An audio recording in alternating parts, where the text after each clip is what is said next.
पद्मपुर जिले में सामिल नहेबाई दाबी नहीं बुधवार दिन विजेपुर नागरिक कमिटी तरफ 12 घंटिया बंद पालन करा पुणी गुरुवार दिन सही दाबी को दोहराई बरपाली अंचलवासी। पद्मपुर नुहे आमे बरगढ़ जिले में रहिबु कौनसी परिस्थिति रे पद्मपुर जिला गठन हेले आमे सामिल हेबु नहीं। राज्य सरकार आम दाबी शुणु नहले साधारण निर्वाचन रे एहार जवाब देबु। एभली चरम बाणी शुणाइछंती बरपाली वकील संघ और अंचलवासी। बरपाली ब्लॉक और एनएससी पद्मपुर जिला गठन रे सामिल हेबु नाही बोली दाबी नहीं 12 घंटिया बंद पालन करिछंती अंचलवासी। बरपाली वकील संघ डाकरा रे सामिल होइछंती अंचलर बहु अनुष्ठान संगठन और राजनैतिक दल। ताहा गुरुवार सकाळ 6टारू संध्या 6टा पर्यंत पालन करा जायथिला। बरपाली एनएससी अंचलर समस्त दुकान बजार स्कूल कॉलेज और सरकारी बेसरकारी ऑफिस गुड़िक बंद रहितला। ठीक सेहीपरि बरगढ़ सोनपुर बरगढ़ बलांगीर राज्य सड़क को बंद करा जायथिला। जातीय राजपथ अवरोध करथिले अंचलवासी। संपूर्ण भाबरे ठप होइतिला गाड़ी चलाचल जहा द्वारा नाही नथिबा असुविधारे सम्मुखीन होइतिले यात्री माने।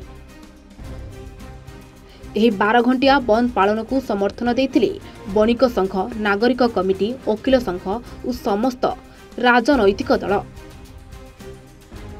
बंद पालन को नहीं बरपाली गांधी छकरे होइथिला प्रतिवाद सभा।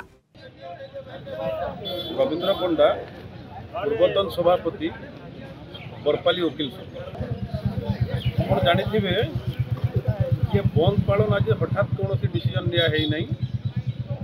प्राय 7-8 दिन पूर्वर जितेबले गोटे प्रतिष्ठित खबर कागज रे संवाद प्रकाश पाइला से प्रस्तावित पद्मपुर जिला सरकार घोषणा करने को जाउछंती एवं तार भितरे बरपाली एनएससी एवं बरपाली पंचायत समिति अंचल को अंतर्भुक्त करा जाइछि। सेठु जनसाधारण भितर गोटे प्रतिक्रिया आरंभ है। जनसाधारण समस्ते वकील संघर आमर कार्यकर्ता मानू सभ्य मानू फोन करिक कहले जे एटा सरकार गोटे अन्याय निष्पत्ति भूल निष्पत्ति एवं आपण संघ विगत दिन रे एभली बरपाली स्वार्थ जड़ित विभिन्न कार्यक्रम करिछि। तेणु आपण माने आगाई आसंतु आमे आपण मानकर संगे एवं जनसाधारण से प्रतिक्रिया को सम्मान दे बरपाली वकील संघ बरपाली सबु अनुष्ठान को डाकी एवं सबु अनुष्ठान कर्मकर्ता एक स्वर में कहले जे बरपाली को पद्मपुर सांगे मिल कराइबार सरकार जदि किसी प्रस्ताव अच्छी से प्रस्ताव आधार भूल से निष्पत्ति भूल। तेणु आम से सहमत हेबु नाही एवं एथिपाई सरकार को चेतावनी देवाई आम बंद पालन करूँ। आम समस्ते आगे आसबू से निष्पत्ति अनुसार आज आम बंद पालन कराई।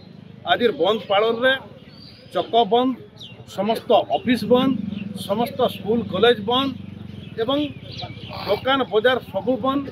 आप देखिपे ये जो डाकरा दिहला बार एसोसिएशन तरफ वकील संघ तरफ एवं बरपाली समस्त अनुष्ठान मानक मिलित सहयोग रे केवल बंद डाकरा को समस्त अपेक्षा करथिले काहाकू कहवाकू पड़ूना स्वतःप्रवृत्त भाव में समस्ते आज बंद रे निजर निजर दुकान निज निजर गाड़ी मोटर बंद करी ये बंद करा हेउथबार जागा जो जगार नाराबाजी करा होची जो जगार समस्ते सम्मिलित होइचु स्वतःप्रवृत्त भाव में समस्ते आसिक जमा Manoj Kumar Pattanayak vice president bar association Barpali प्रमेय पेपर रे बाहरी थिला जे बरपाली के प्रस्तावित पद्मपुर जिले में सामिल करवार लगी तो सेतिर विरुद्ध रे समस्त अनुष्ठान ये अंचल सब मिलित भाव में आज बंद डाकरा दिया है जे आमे ई बरगढ़ जिले में ही रहमु आमे पद्मपुर नहीं जाऊँ बोली इटा जनसाधारण आवाज है। बरगढ़ विजय कुमार मिश्र रिपोर्ट एवं ओडिशा।